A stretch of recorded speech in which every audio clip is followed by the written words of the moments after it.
Hi, this is Shambhavi. Welcome to my weekly podcast about spirituality, love, death, devotion, and waking up while living in a messy world. The Satsang with Shambhavi podcast is recorded live each week with students of our nonprofit community, Jayakula. For more information and to find out about attending a satsang, visit jayakula.org. Thanks for listening. Much love to you, wherever and however you are.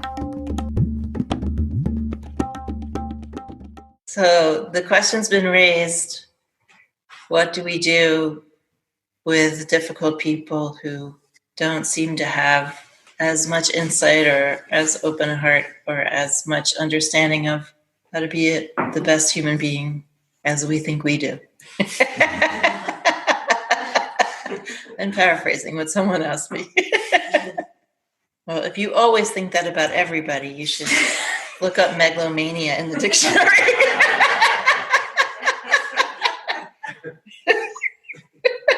You're constantly disappointed in everyone, then I think look to thyself is really. But of course, we do meet an infinite variety of people, and everyone is in a different condition. And some of us are more open-hearted or have more insight or are able to be more generous or compassionate or actually genuinely interested in other people. And so we encounter other people who don't have the same degree of openness that we do. That happens too. I think in general, 3 different genres of this experience. One is, and I'm talking about when we're having trouble with someone, when we think something is difficult, when we ask the question, what should I do about this relationship? I'm not just talking about random encounters. So one situation is where we have some attachment to someone that is based on our own karma, our own limitation, our own fixation. And even though that friendship or whatever it is isn't working, we refuse to walk away for some period of time. And then because we refuse to walk away and we're not happy and we're not taking responsibility for the fact that we refuse to walk away from a relationship that isn't really nourishing, then we start blaming the other person. Or we start trying to fix the other person to make it convenient for us to stick around. If you change, then I don't have to take responsibility for myself and what is the direction I want my life to go in. I can stay with what I'm attached to, and thank you very much. So this is where you get relationships or either friendships or partnerships of some other variety, where there's just a long, seemingly endless litany of complaints, negative analysis of the other person. Why are they like this? Why can't they be more like that? Etc. So if you find yourself in this situation, you have to ask yourself, why am I here? That's the most important question. Not how can the other person step up and be the person I want them to be. I hate when people say that. Yeah. He needs to step up. No, he doesn't. You need to step up and have the people in your life that you actually want in your life.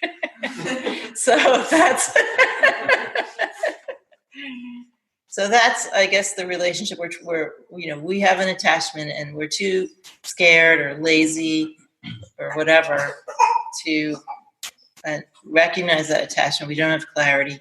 We won't leave, and we're miserable. And then we try to blame it on the other person or fix them, mold them, reshape them into the person we can stick with. The second situation is where, the relationship is one that we really want to keep. And a lot of times family relationships are like this. And there's difficulties or incompatibilities that are happening. But we're not, by and large, going to walk out of those relationships. And maybe, it's with our parents or siblings or a very close friend that we've had for a very long time. And we love that person. And yet, there's just some gaps in the relationship that make it difficult.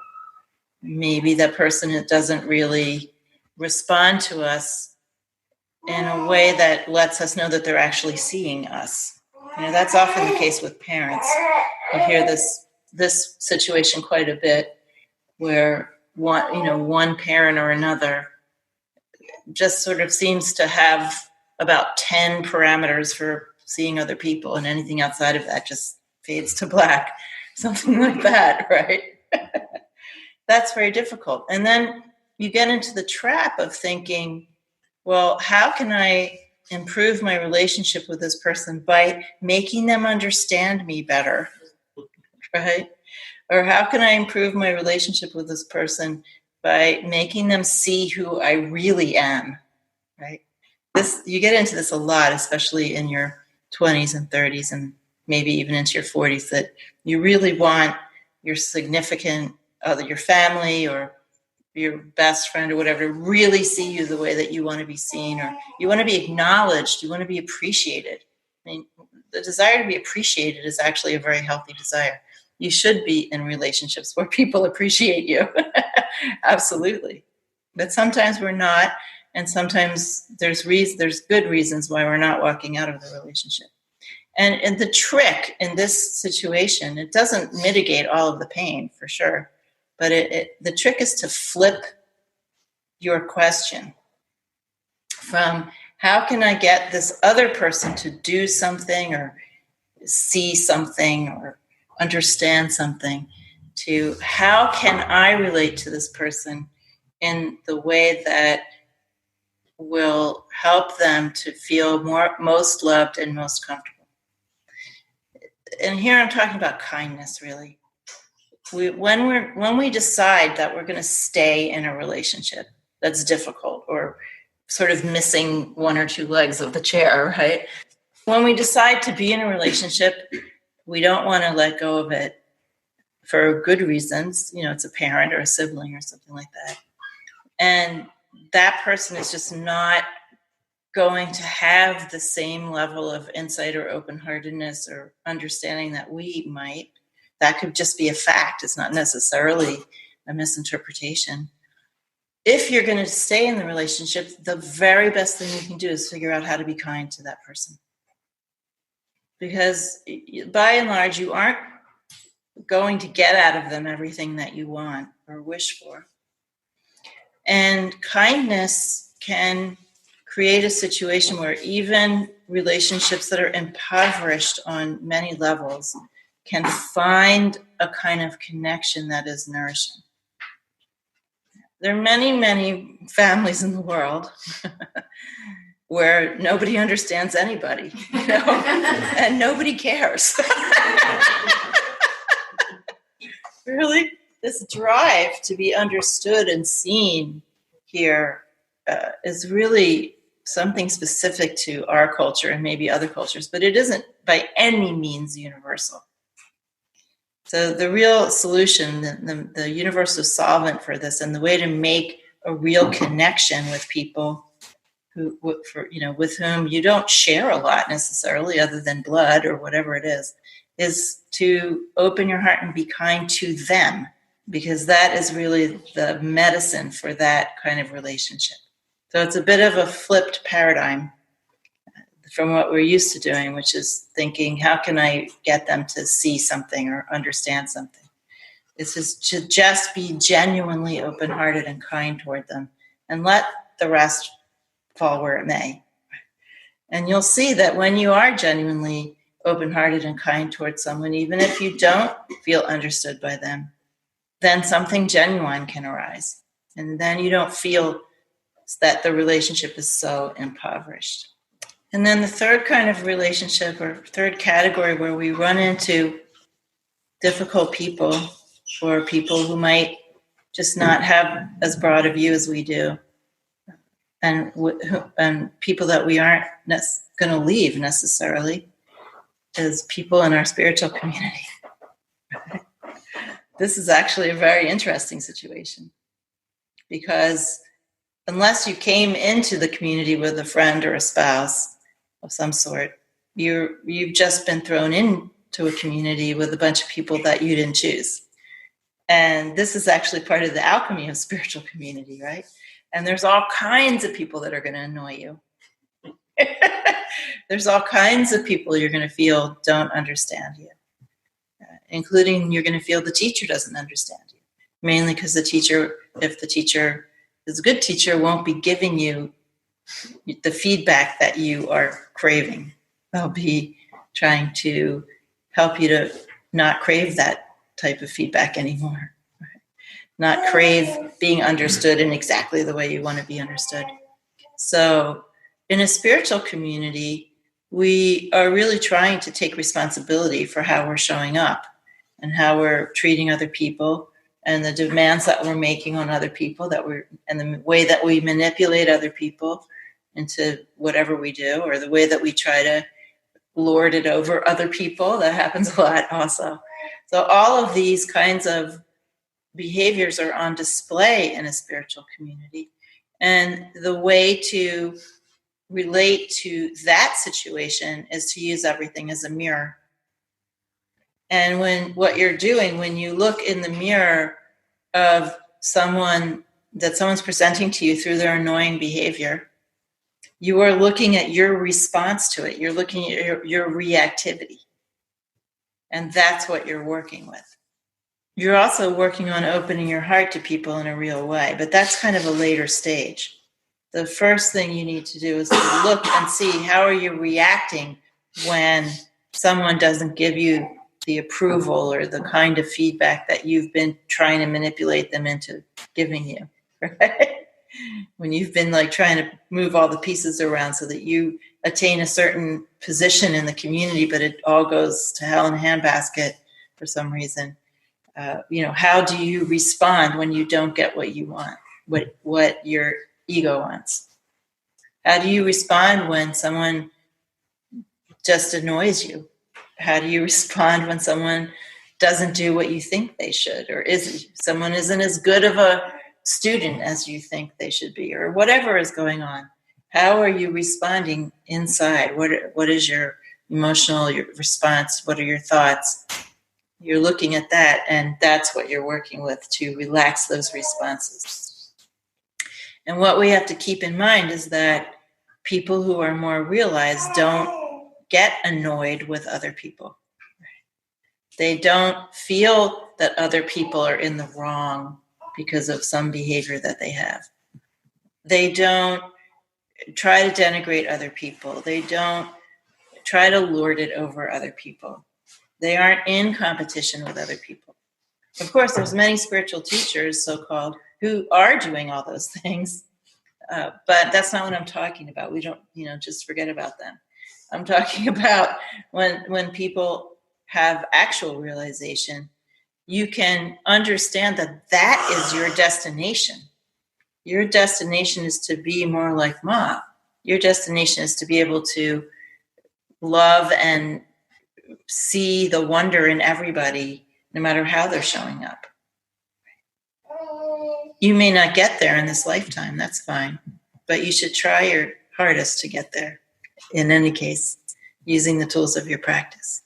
So that's a very special situation where we get to deliberately work with how we are being reactive to other people. I love what Baiji said. Baiji was one of Anandamayi, my guru's principal male disciples, and he lived with her most of his life, or near her. And he said, once you relax your karmas, or once you wake up a little bit, then you have to do something much harder. You have to learn to deal with other people. This isn't his exact quote, but this is pretty much what he said. He said that learning how to deal with other people is harder than sitting on your cushion doing your meditation practice or doing your mantra.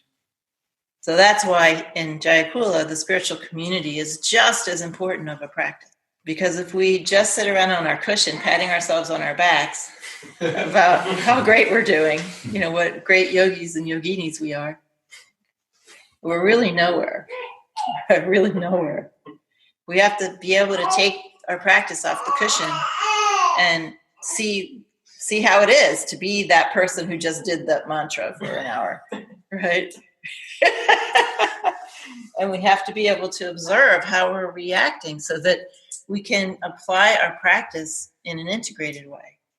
When we're actually relating to people, that's our lives. Our lives, we do a lot of practice in this community, but we're householders. Our life consists of relating to other people and relating to circumstances. We're not going to be wearing loincloths and going up on a mountain and saying bye-bye to everyone. And even if you did, you'd still have to deal with yourself, as they say. You still have to deal with your mind and your emotions, even on a mountaintop. You get angry at a bird, or whatever. If you're going to be angry, you're going to be angry at no matter what. So, be yelling at a sparrow,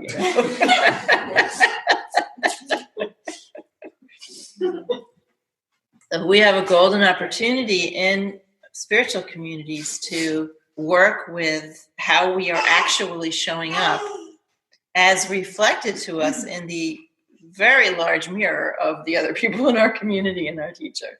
Where else do you get to be where your reaction to somebody, your crappy reaction, becomes an opportunity to have that reflected back to you so that you can actually see it and apply your practice? Because most of the time, I'm reacting to you, you're reacting to me, yay.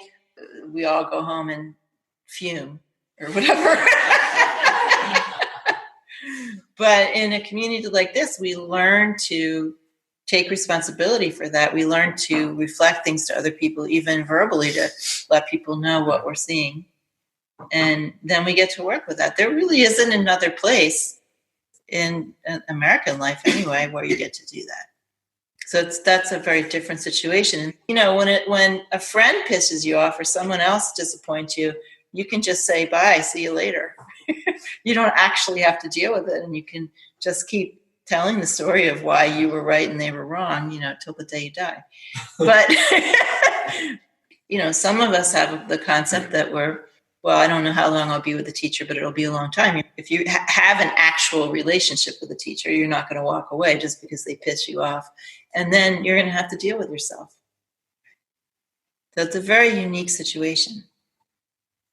And of course, in this tradition, part of the job of the teacher is to deliberately not be what you want them to be. So that you can be a person who's free of those sorts of expectations of other people. The teacher and the other students in the community are your training wheels.